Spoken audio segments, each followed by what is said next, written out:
the law. Okay, are we ready? Now, all those voting guilty, please raise your hands. 1, 2, 3, 4, 5, 6, 7, 8, 9, 10, 11.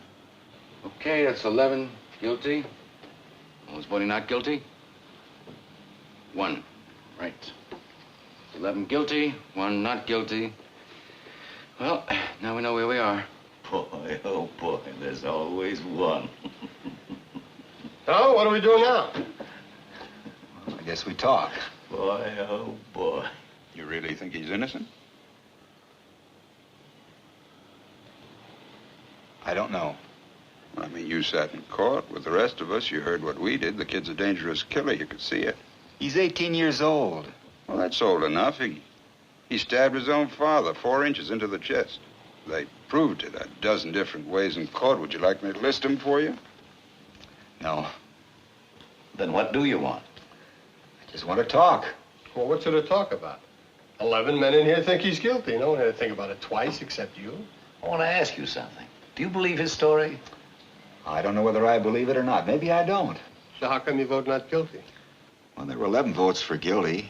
It's not easy to raise my hand and send a boy off to die without talking about it first. Well, now, who says it's easy? No one. What, just because I voted fast? I honestly think the guy's guilty.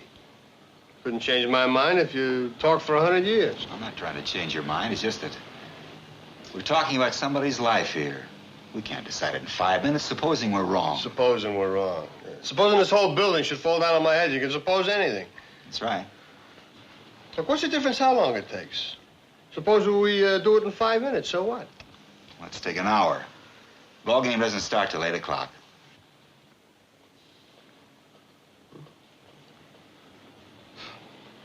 Who's got something to say?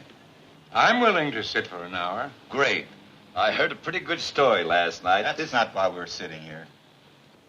All right, then you tell me. What are we sitting here for? I don't know, maybe no reason. Look, this kid's been kicked around all of his life. You know, born in a slum, mother dead since he was 9. He lived for a year and a half in an orphanage when his father was serving a jail term for forgery. It's not a very happy beginning.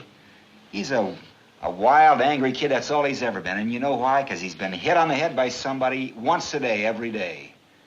He's had a pretty miserable 18 years. I just think we owe him a few words, that's all. I don't mind telling you this, mister. We don't owe him a thing. He got a fair trial, didn't he? What do you think that trial cost? He's lucky he got it. Know what I mean? No. Now, look, we're all grown-ups in here.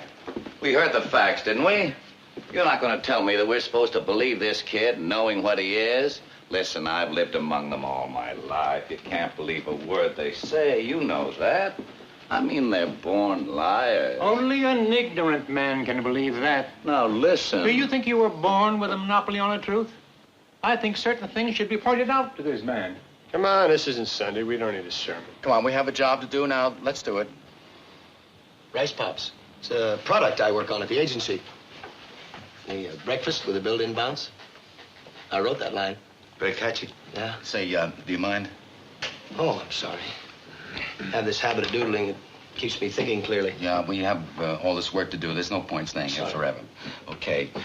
Now, perhaps if the gentleman down there who's disagreeing with us, well, perhaps you could tell us why. You know, let us know what you're thinking, and we might be able to show you where you're mixed up. Well, look, maybe this is an idea. Now, I haven't given it much thought, but it seems to me that it's up to the group of us to convince this gentleman that he's wrong and we're right. Now, maybe if we each took a couple of minutes just to... Well, it was just a quick idea. No. That's a good one. Suppose we go once around the table. I guess you're first. Oh. Well, it's hard to put into words. I just think he's guilty. I thought it was obvious from the word go. I mean, nobody proved otherwise. Nobody has to prove otherwise. The burden of proof's on the prosecution. The defendant doesn't even have to open his mouth. That's in the Constitution. Oh, well, sure, I know that. What I meant was, well, I just think he's guilty. I mean, somebody saw him do it. Okay. His what I think, and I have no personal feelings about this. I just want to talk about facts. Number one, the old man lived downstairs under the room where the killing took place.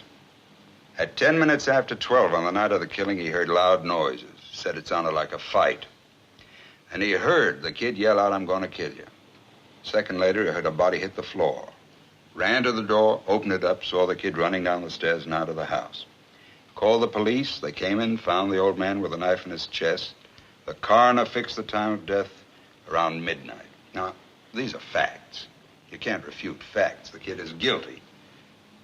I'm just as sentimental as the next fella. I know he's only 18, but he's still got to pay for what he did. I'm with you. Okay, you finished? Yeah. All right, next. It was obvious, to me anyway, that the boy's entire story was flimsy. He claimed he was at the movies during the time of the killing, and yet 1 hour later, he couldn't remember the names of the films he saw or who played in them. That's right. And no one saw him going in or out of the theater. Listen, what about the woman across the street? If her testimony don't prove it, nothing does. That's right. She was the one who actually saw the killing. Now, fellas, please, let's go in order here.